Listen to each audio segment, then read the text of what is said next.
Welcome everyone. Nahan ki video ki makha chathabo na ngasi tawdojina The Age of Revolution ki part 2 chapter ki maming jina topic hai tare the hunger, hardship and popular revolt.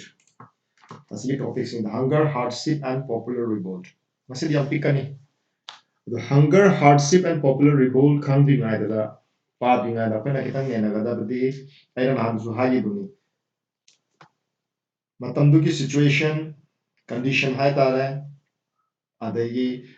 ꯊꯣꯛꯂꯛꯀꯗꯕ ꯔꯤꯚꯣꯜꯇꯨꯒꯤ ꯀꯣꯖꯦꯁ ꯑꯣꯏꯇꯥꯔꯦ ꯔꯤꯚꯣꯜꯠ ꯑꯃ ꯊꯣꯛꯂꯛꯑꯗꯤ ꯃꯥꯏ ꯃꯇꯨꯡꯗ ꯊꯣꯛꯂꯛꯀꯗꯕ ꯄꯣꯠꯁꯦ ꯀꯔꯤꯅꯣ result ꯑꯣꯏꯇꯥꯔꯦ effect ꯑꯣꯏꯇꯥꯔꯦ changes ꯃꯌꯥꯝ ꯌꯥꯝ ꯂꯥꯛꯀꯅꯤꯀꯣ ꯑꯁꯤꯒꯤ ꯃꯌꯥꯝꯁꯦ ꯅꯩꯅꯗꯣꯏꯅꯤ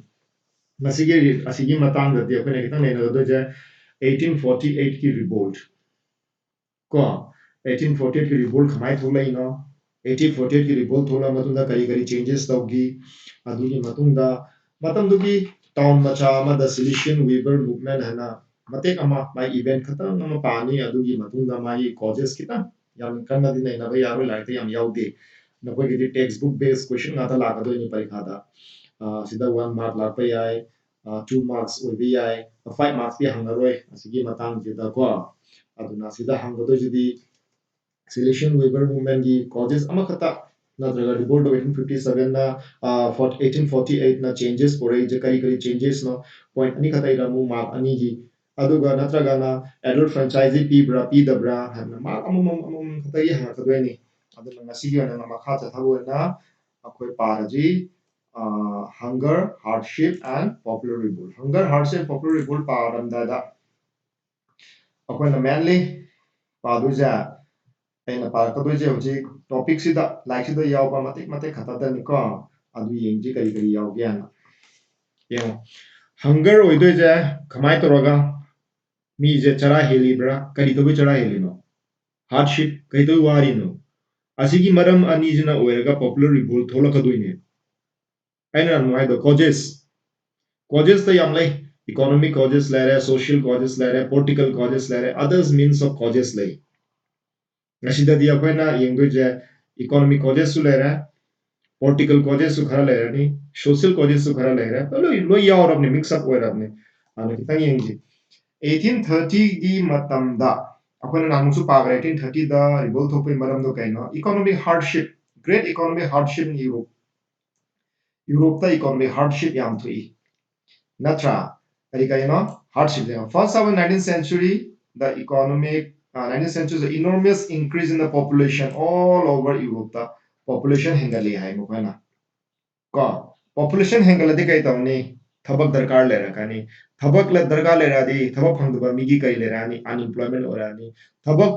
mi yam khuladi leibham leroi leibham leitradi mi do kya da chakani slum area da leitare village area da thaba phangatre mi mem ga lagani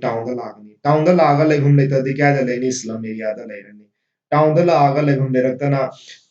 leiroi thaba phangaroi chara helen chara lege torane irang tholani pen da bana pik thalani adune asida yemo 1830 da economic hardship lera first half of rise in population lera ka job seekers में हम हेंगलानी employment की population from the rural area migrated to the cities natra aduna kai tare overcrowded oire mafamje oire ko producer small producer in town were often faced with stiff competition from the importer of cheap machine made goods from England where industrialization was more advanced than the other continent अखोना पाग्रबनी को industrial revolution थोकरबनी Britain ददी industrial revolution थोकरबनी ना Europe की अतई मफम ददी industrial revolution याम कन्न तौद्री अदुना इंग्लैंड द इंडस्ट्रियल रेवोल्यूशन तौरबनी ना मादी मशीन मेड गुड्स मैम पुथोरनी मशीन मेड गुड्स मैम पुथोरपदिना सोमदा इंडस्ट्रियल रेवोल्यूशन तौदबा लमददी खुदना साबा पोत खरा खरा खरा अदि इंडस्ट्री लेरमजु मचा मचा लेरमजु यसागी इंग्लैंड दगी पुसलकदो पोचैजिना हेना ममनजे होंगनी हैबा कईगनो अदना मशीन ना सादरोबनी मशीन ना सारदी पोती ममनजे होंदरकदोनी नत्रा पोती ममनजे होंदरअदी कई तौरने सोमदा कंपटीशन हेंगलाने हैबा चरादी हेंगा यादबनीना अदुना कई तौरने specially In textile production, there which was carried out mainly in home and small workshop, say competition the face torani, difficulties face torani. Machines yam season yam kana season daba oiba mokogi lamdana Europe ki mafum ataida Britain ki type di natra. In those regions of Europe, there were aristocracy still enjoyed power. Asina atopa point amani 1830 da revolt tawgrabani revolt tawgraganda aristocracy lawthokrabani adubo atop Europe ki mafam khatang dadi kai tori aristocracy prevail tori France tadi langthokre ko langthoju hujik amuk hapchalakpa atop lamda leriba aristocracy they enjoyed toriba power de aduna kai tora peasant struggle under the burden of feudal dues nokogi lords meamna mokoi the tax obligations meam thamjalapa meam peasants meam je why adugi matungda harvest bed harvest thoki matamdu da 1830s ki 1830s tagi 1848 ki marak se asidani situations meam leidi de aduna rise in food price. Kari to bagino. Why there was rise in food price in the year 1830? Not rather, but in the year 1830 ki matamda kay to bagino had the bed harvest. Aduna kay to widespread papyrism. Papyrism had the kay to akona asida lie ba henjelani. Poor oiselani eba. Ado asigi matang jida hujik apoina sida tawija. Sumana labor situation ama jida kari tawra 1838 su 48 su sumana tawba situation ama thu air 1848 su asina kona pain 1830 da 1848 the ju same condition food shortage thoglai widespread unemployment laira natra populations meam je lambi sorok ta thogle 1848 da karigano food shortage oire unemployment laitre populations meam pendre lambida thogle barricades meam erect tore aduda 1830 da Louis Philip ningtho wengidra uji ningtho oibeje ningtho je chin grani eba karigano mi meam irang hore eba mana control tawba ngamdre eba 1830 da thoiba mangonda ningtho ohenlamba adugi matungda thoglaiba situations mayam ji napulaga 1848 da du same situations je tholakpanina maje ngammaroeba adedi maje change grani eba ningtho je change grabanina kai tawrani uje ningtho je change grani ningtho je change gra matungda hujik tawje National Assembly proclaim a republic National Assembly amuk form tawrani France ki di National Assembly ni ko Republic form tawrani asina kai tawra ngisagi revolt 1848 ki revolt macha ama thoki bado adugi result hai tare adugi matunda changes pore je kari no as National Assembly form tawra National Assembly form tawra banina mi myam je kari pira male Canada vote pi number right pi male granted suffrage to all adult male above 21 and granted kaino right to work thabo pirani eba thabo phangamdaba mayam do thabo pidro bane national workshop to provide unemployment was set up asi changes lae ko 1848 ta thokpa revolt ama dugi matunda France ta kari changes laki ge haradi asigi changes mayam je lai National Assembly ama form tawre suffrage to all adult male above 21 pira pare granted right to work pirani national workshop provide tawni unemployment je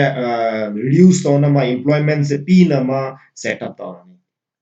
yan darni ko but asida ko ne yenga da nupi gi di nupi da di right piribra pide akoina class 9 da pa ba kan da thingna mani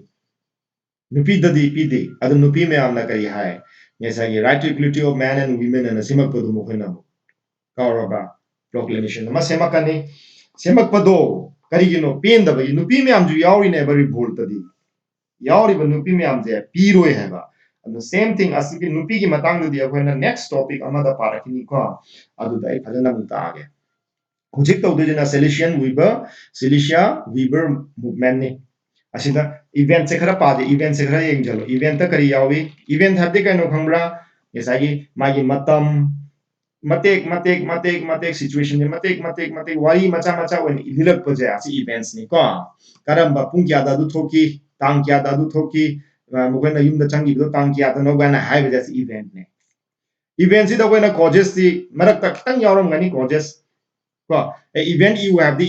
इरो हायररोय नखोय ददी नखोय दा नखोय करी तौबगी थोकी बनो करी pen दबदगी थोकी बनो है वारी जसु you हायबे बनो खोय ददी yam chaw na higher rate na si dadi yam na chaw ba topic su na te yam big ba topic ni ko yam 1845 ta Cilicia da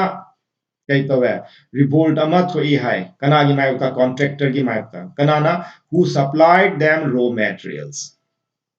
kana na supply to we raw material contractor me am na weavers in Cilicia da mi am ji da nupi mi am ji da material supply to we aduga pot se lueraga mokoina pura chakhidoini aduga yondoini but kai tore drastically reduce their payment mokoina order piri ba mi jida thabak su hana piri ba ja mokogi to lok se paisa ja yam tin han gre maram du dikhange ko mathak tale hori do revolt to du mathak to kai to hobi competition between machine mad goods का competition तो रखा देगी नहीं बा सोम खुद की पोचिना सिलक तदी कई तो दोनों सिलक तदी यों दबताबा सेम दबताबा सेम अजू होंग ना सेम मकताबा ममंदो होंग ना तोरगा मिंगों दा यों दोने अदुने economics ना होना पारंगा ने when there is rise in price नत्रा demand ले रदी rise in price लेनी demand ले तदी fall in price ले रनी rise and fall की demand की तो दुखंग दबा को अदुन अदु मतुंगा सिदा hardship to थोकी बनी economic crisis थोई बनी मतम जिदा asida journalist Wilhelm Wolf described the event in Cilician village as follows man aina sa event hadra event se kamai hai asigi village da lady baje 18,000 inhabitants lay hai mokena cotton weaving ni mokogi main occupation the misery of worker is extreme the desperate needs for job had taken advantage of by the contract to reduce the price of the goods they order yengo aduga amaju khangadaba workforce से याम ले रबा labour जे याम ले रबा labour की demand से याम ले रबा labour जे थबक तो बिना मी जे याम ले रबा अदुदी थबक सुहन दुदई मी जिना पैसा जे वात अदुम पीगनी हैजन खंगदा थबक तो बिना मी जे यामना लेत्रबा थबक ना यामना लेरबा अदुदी थबक तो गदबा मी जिना माना अपाम पैसा जे पियू एक थबक तो बिगे हना हाइबे याय ज्ञान ताबरा असिजु इकोनॉमिक्स की थ्योरी नि अदुने यो खमाय तो माना जून की तांग मरी पुंग अनिदा crowds of weavers emerged from their home and marched in pairs on the up to the nations of their contractor की युम बहु चले करी तवे पैसा हिंगत पियो तोलो हिंगत पियो they were treated with scorn and threat alternately मोले चाहिए थी ना गांगे following these a group of them forced their way into the house and smashed its elegant windows mamana tang tang furnitures मैम जलवे थुगाए adu kai to plunder it of supplies of clothes which they had tore into shreds segai ko gai ba to betor the contractor kai to chain gra my family ga neighboring village ta and refused to shelter such a person adu jo moje jaga pidre he returned 24-hour later having requisitioned the army da haramaga malai ha in the exchange the that followed 11 waivers were shot 11 waivers no mena kakre natra asina event ne event ngesai de yakona paide kari pare event ma pare solution weaver ki causes kari no haidi makoi ki page reduce to bire demand worker ki page reduce to bire worker ki page reduce to robina workers me amina saw badagi irang thwe asi khata ne ngasi padu ngasi pade kaino 1848 की revolt मचा अमन है नत्रा 1848 की revolt मचा अमन है अदुगी मतुंगा अखोइना खितंग येंगबो 1830 दा ꯑꯗꯨ 1848 ꯀꯤ ꯃꯔꯛꯁꯤꯗ ꯀꯔꯤ ꯀꯔꯤ ꯁꯤꯆꯨꯋꯦꯁꯟ ꯂꯩꯒꯤ ꯌꯨꯔꯣꯞꯇ ꯐ꯭ꯔꯥꯟꯁꯇ ꯑꯗꯨ 1848 ꯇ ꯇꯧꯈꯤꯕ ꯀꯣꯖꯦꯁꯇꯣ ꯀꯔꯤ ꯀꯔꯤꯅꯣ ꯍꯧꯖꯤꯛ ꯌꯦꯡꯒꯗꯣꯏꯁꯤꯅ ꯑꯩꯅ ꯁꯝꯑꯞ ꯑꯃꯨꯛ ꯇꯧꯔꯛꯀꯦ ꯁꯝꯑꯞꯁꯤꯗ ꯀꯩꯅꯣ ꯌꯦꯡꯉꯨꯀꯣ ꯁꯝꯑꯞꯇ ꯑꯩꯈꯣꯏꯅ ꯄꯥꯗꯣꯏꯁꯤꯅ ꯀꯩꯅꯣꯅꯤ ꯉꯁꯥꯏꯒꯤ ꯐꯥꯔꯁꯇ ꯌꯦꯡꯉꯣ ꯍꯪꯒꯔ ꯍꯥꯔꯗꯁꯤꯞ ꯑꯦꯟ ꯄꯣꯄꯨꯂꯔ ꯔꯤꯚꯣꯜꯇ ꯇꯧꯔꯤꯁꯦ 1830ꯗ ꯒ꯭ꯔꯦꯠ ꯏꯀꯣꯅꯣꯃꯤꯛ ꯍꯥꯔꯗꯁꯤꯞ ꯂꯩꯒꯤ economic hardship in Europe, increase in population, leireko. Point number 2, the rise in unemployment, asisu leire. The population from the rural area, kaya the migrate tawi, cities the migrate tawi, cities the migrate taro bin overcrowded oire, overcrowded leire banina, definitely problem ama tholani. The small producers, which stiff competition tawi bani, England dagi pusalai ba machine made good to ga, ha aduna price se khutna saba poti mamane masala dum tangjaba tabani akoi manipur do tawni rani fi kari kari muga myam sari khutna saba myam di handloom da adu di compulsory tangani masin dagi bangalore dagi puslei ba gujarat dagi puslei ba di lupa chatre chani panda dum phange